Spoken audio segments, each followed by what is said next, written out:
When moving to a new area, what aspects or characteristics do you look for? So this is the third piece of coursework that you've handed in, and you have started by saying, if I want to move to the new area, there are several things that are important for me, but some of them are more important than others. You've started your paragraph very nicely, and you have answered with exactly the same way that the question has asked. When moving, what do you look for?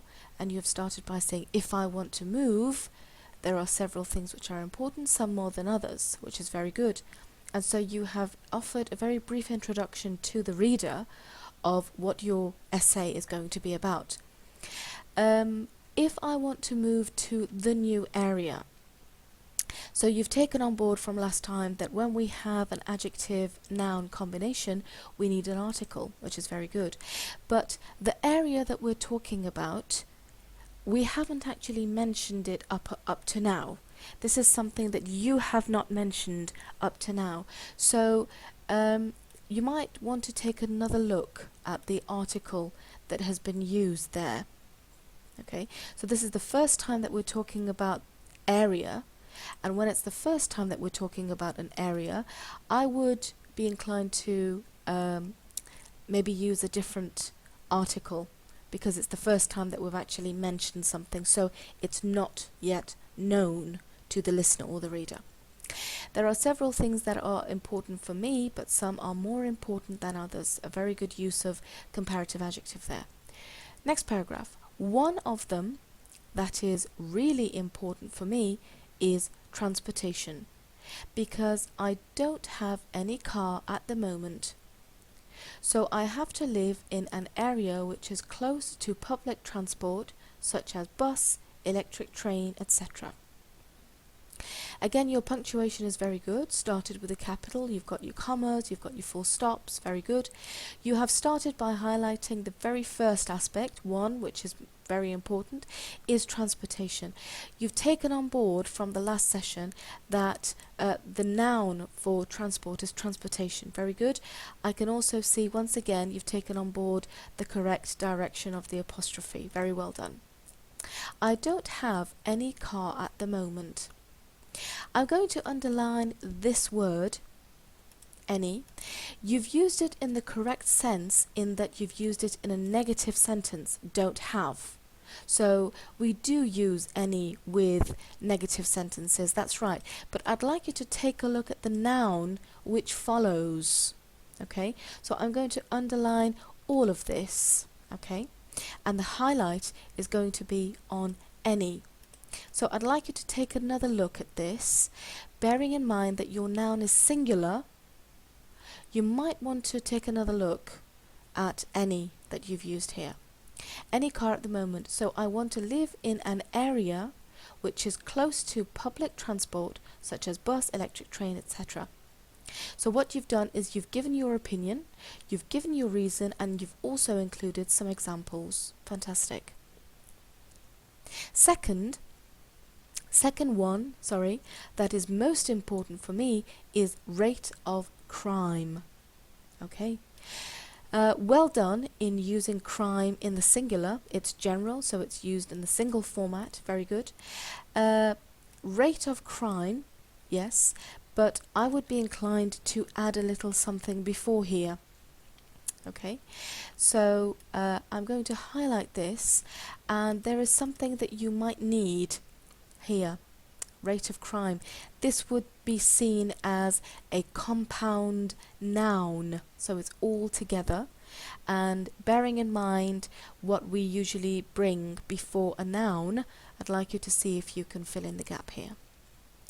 I'd like to live in an area which has the lower rate of crime because I am really worried about my family. Okay, again, correct direction of the apostrophe, very well done. I'd like to live in an area, correct use of article here, which has the lower rate of crime. The question is, have we actually talked about lower rate of crime up to now? If we have spoken about lower rate of crime up to now, then this would be the correct article. But since we haven't spoken about lower rate of crime yet, you might want to take another look at this article, okay? Because I am really worried about my family. Very good use here. You have got the to be verb, and with it you've got the correct form of adjective. Very good. So you've mentioned the second point that is important for you. You've given your reason, and you've given an example, basically. I'm really worried about my family. Okay. Third one is shopping centre. So this is the third reason. As you have mentioned, there are several reasons. So you've now mentioned the third reason of what you would look for when you're moving. I'd like to live near the shopping centre because my wife wants to shopping daily and she likes to buy fresh food every day. You've mentioned the point you want to talk about, and you've given us a little explanation. I'd like to live near the shopping centre. Okay? Because my wife wants to shopping daily. Here we have to, and following to we have a verb. Now, although to is usually a preposition, however, to and verb coming together, that makes a combination of a certain kind of verb, doesn't it? So I would like you to take another look here to see how our verb, our main verb, would change once it is followed by to. Okay? Shopping daily, and she likes to buy fresh food every day. Very good. You're giving very clear examples and very clear explanations of each point that you are making. In conclusion, fantastic. Before we move to the new area, first we need to think about that area, then go there and see that area. Okay. So you have given your introduction, you've included 3 points together with an explanation, and you have clearly stated that this is the conclusion of your assignment, and you are summing up what you have talked about so far before moving to the new area. Now, because we have talked about this new area previously, the article the is used appropriately in the correct form here. Very good. First, we need to think about that area, then go there and see that area. Well done. So what you have done so far is you have very correctly and very appropriately, might I add, outlined the introduction of your assignment,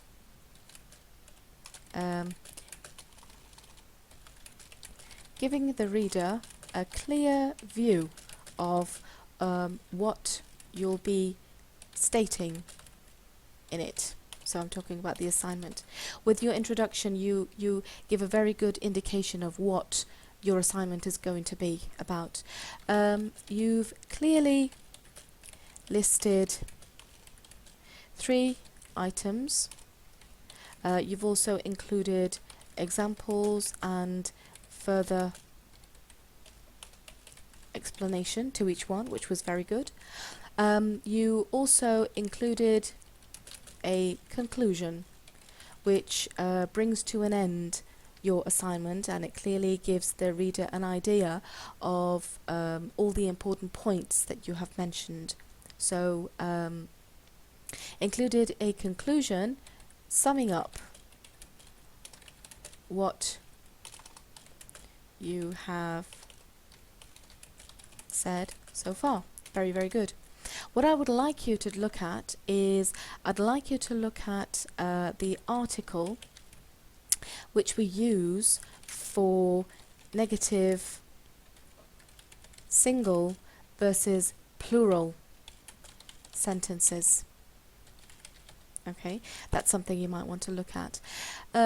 Also, if it's the first time that we're mentioning a certain item or topic, what article do we use? We use a for the very first time if if it's, pardon me, it's the second time, or obviously more, that we're mentioning what we've previously talked about, that's when we can use the article the, because it's already known. So now it's known to the reader or listener. And that's what I'd like you to look at also.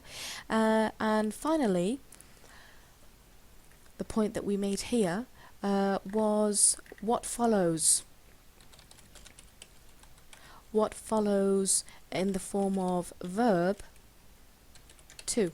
So once you have to, what is the form of your verb? That's what I'm asking, and that's what I'd like you to look at. So these are what you did very nicely, very well, and these are what I'd like you to take a look at again for next time.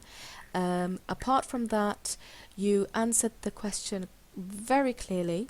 You stated in your introduction exactly what you want to talk about. You talked about exactly what you had stated in the introduction, gave a clear explanation and example in each one, and you finally concluded. And so your reader knows exactly your answer to the question which has been stated. You have taken into consideration all the points that we have mentioned so far, and on the whole, it's a very good piece of work. Well done. Thank you.